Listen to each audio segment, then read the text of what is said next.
নমস্কাৰ আপোনালোকক মোৰ নতুন এটা ভিডিঅ'লৈ স্বাগতম জনালোঁ। আজি মই আপোনালোকক ফুলৰ বিষয়ে নকওঁ, আপোনালোকক মই আজি ফল-মূলৰ বিষয়ে ক'ম আৰু বিশেষকৈ ষ্ট্ৰবেৰী আৰু এভোকাডোৰ বিষয়ে যিখিনি মই জানো আপোনালোকক আজি কওঁ।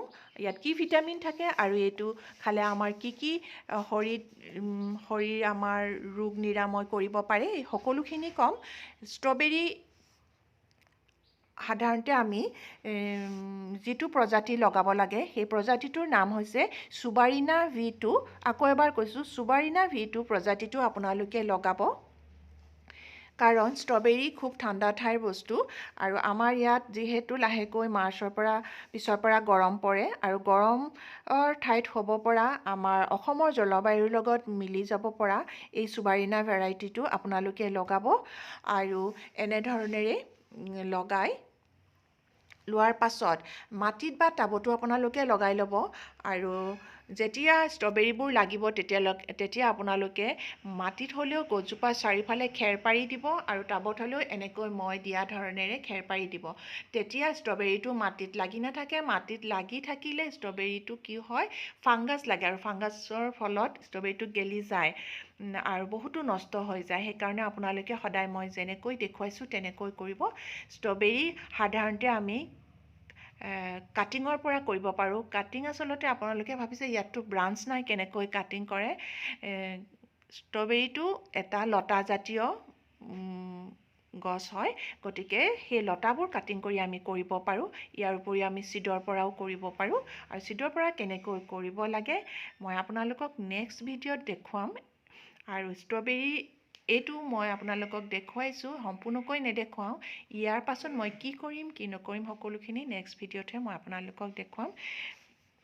ষ্ট্ৰবেৰীত C ভিটামিন থাকে আৰু আপোনাৰ এণ্টি এজিং হাই লেভেলত থকাৰ বাবে আমাক বহুতো বেমাৰৰ পৰা ৰক্ষা পাব পাৰি, যেনেকৈ cancer, heart disease, diabetes, stroke আদিৰ পৰা ৰক্ষা পৰিব পাৰোঁ। ইয়াৰ উপৰিও পটাছিয়াম, মেগনেছিয়াম থাকে। পটাছিয়াম, মেগনেছিয়ামৰ ডেফিচিয়েঞ্চি হ'লে আমাৰ কিছুমান চিমটম দেখা পোৱা যায় শৰীৰত। সেইবোৰ হৈছে উইকনেছ, টায়াৰ্ড, মাছলছ ক্ৰেম্পছ আৰু কনষ্টিপেশ্যন এইবিলাক দেখা দিয়ে। গতিকে আপোনালোকে ষ্ট্ৰবেৰী এজোপা লগাই লওক আৰু লগোৱা সময় হৈছে অক্টোবৰ, নৱেম্বৰ মাহ আৰু তেতিয়া আপোনালোকে এটা নিৰোগী শৰীৰ পাব। গতিকে মই আপোনালোকক বাৰে বাৰে কৈছোঁ, আপোনালোকে ফুলৰ দৰে ফল মূলকো আদৰি লওক আৰু ঘৰতে লগাওক। এইখিনি সাৰ মই ৰেডি কৰিছোঁ, এতিয়া মই মোৰ ফল মূলখিনিত দিম। এতিয়া মাৰ্চৰ মাহ চলি আছে, ফেব্ৰুৱাৰী মাহতো মই দিলোঁ। আপোনালোকে যদি নাই দিয়া এতিয়া আপোনালোকে দিয়ক। 15 দিনৰ মূৰে মূৰে এই সাৰ প্ৰয়োগ কৰিব। ইয়াত মই ভাৰ্মি কম্প'ষ্ট, গোবৰ, ছুপাৰ ফছফেট, নিমৰ খলিহৈ, সৰিয়হৰ খলিহৈ আৰু বন মেল যিটো সাৰৰ গুড়া আৰু পাচলিৰ বাকলি, কণীৰ বাকলি যিবিলাক মই পচাই ৰাখিছিলোঁ সেইবোৰ মিলাই দিছোঁ। লগতে DAP আৰু MOP দিছোঁ। DAP আৰু MOP খুব পৰিমাণৰ দিছোঁ আৰু গোবৰবোৰ অলপমান গোটা হৈ আছে, গতিকে মিহি কৰি দিব লাগে। আৰু এয়া মই কৈছিলোঁ ছুপাৰ ফছফেট দিছোঁ। আৰু এনেকৈ প্ৰথমবাৰ আপোনালোকে যেতিয়া দিব আৰু আপোনালোকৰ টাবৰ চাইজটো কৈ দিছোঁ, 25 বা 20 ইঞ্চি টাবৰ ল'ব আৰু এই টাবটোৰ পৰিমাণটো মই আপোনালোকক কৈ দিম, আপোনালোকে ভালদৰে শুনি ল'ব। এই টাবটোত আপোনালোকে দুমুঠি গোবৰ, দুমুঠি কেঁচুসাৰ, দুমুঠি ছুপাৰ ফছফেট দিব আৰু এমুঠিকৈ দিব নিমৰ খলিহৈ আৰু সাৰৰ গুড়া আৰু এচামুচকৈ দিব DAP আৰু MOP। এয়া হৈছে প্ৰথমবাৰ দিয়াৰ বাবে। আৰু 15 দিনৰ পাছত যেতিয়া দিব তেতিয়া আপোনালোকে সকলো পৰিমাণ ঠিকেই দিব, কিন্তু MOP আৰু DAP আধা চামুচকৈ দিব। আকৌ যেতিয়া আপোনালোকে এপ্ৰিল মাহৰ ফাৰ্ষ্ট উইকত দিব তেতিয়া অকল DAP আৰু MOP নিদিব, বাকীখিনি আপোনালোকে মিশ্ৰণটো ভালদৰে মিলাই আপোনালোকে দি দিব। এপ্ৰিলৰ পাছৰ পৰা আৰু আপোনালোকে সাৰ প্ৰয়োগ নকৰিব, কাৰণ বৰষুণ আহিব। বৰষুণ আহিলে সাৰবোৰ উটুৱাই লৈ যাব। যদি আপোনালোকে দিব বিচাৰে এপ্ৰিলৰ শেষতো এবাৰ দিব, কিন্তু মে' মাহৰ পৰা নিদিব। আৰু ফল মূলৰ লগোৱাৰ সময়টো হৈছে ফেব্ৰুৱাৰী আৰু মাৰ্চ মাহ। যিকোনো ফল মূলে, কিন্তু ষ্ট্ৰবেৰী হৈছে অক্টোবৰ, নৱেম্বৰ মাহত লগাব লাগে। আপোনালোকে এতিয়া নাৰ্চাৰীলৈ আহি যিকোনো ফল মূল সংগ্ৰহ কৰি আপোনালোকে লগাওক আৰু যেনেদৰে মই দেখুৱাইছোঁ, যদি মাটিত ঠাই নাই তেতিয়াহ'লে আপোনালোকে 20 বা 25 ইঞ্চি টাবত লগাই লওক। আৰু মই এতিয়া আপোনালোকক দেখুৱাম এভোকাডোজোপা। এইজোপা হৈছে এভোকাডো আৰু এই ফলটো বজাৰত এতিয়া বৰ্তমান 400 টকা কেজি। যদি আমি এজোপা গছ নিজে ঘৰতে লগাই ল'ব পাৰোঁ তেতিয়াহ'লে আমি 1 কেজি নহয় কেইবা কেজিও ফল পাম।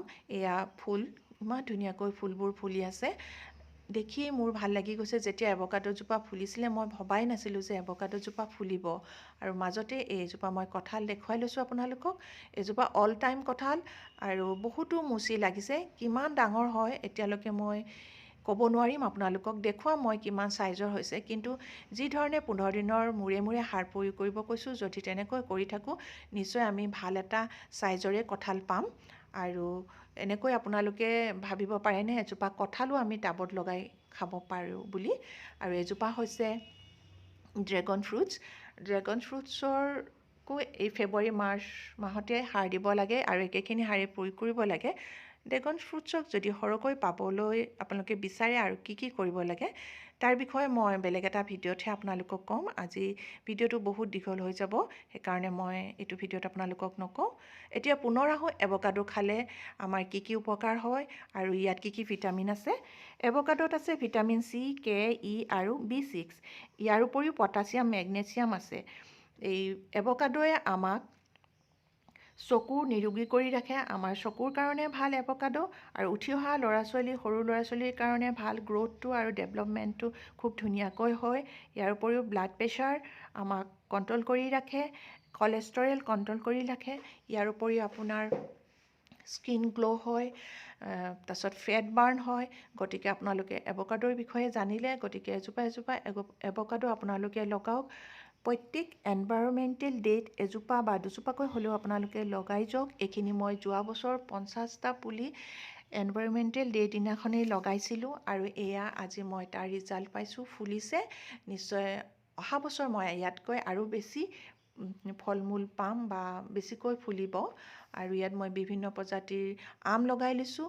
আৰু আম আছে, মৌচুমী আছে, কমলা আছে, কঁঠাল আছে, এভোকাডো ক'লোৱে আপোনালোকক, ৰবাব টেঙা আছে, লিচু আছে, তাৰপিছত ক'লা জামুক আছে।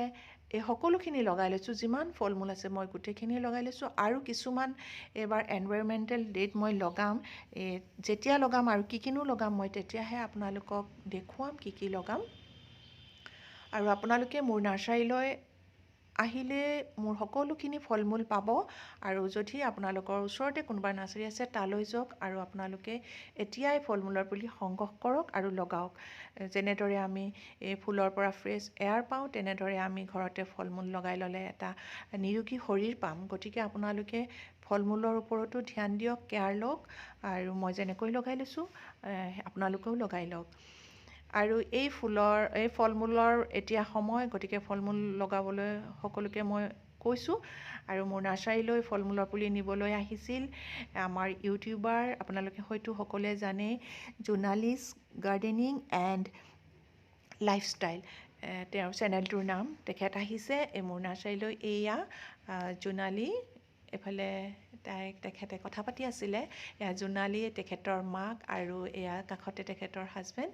এয়া মোৰ ৰবাব টেঙা লৈছে, তেওঁলোকে লিচি লৈছে। আজিলৈ মোৰ ভিডিঅ'টো ইমানতে সামৰণি মাৰিছোঁ। নতুনকৈ চোৱাসকলে মোৰ চেনেলটো ছাবস্ক্ৰাইব কৰি দিব। পুনৰ এটি ভিডিঅ'লৈ আপোনালোকৰ কাষলৈ আহিম। নমস্কাৰ।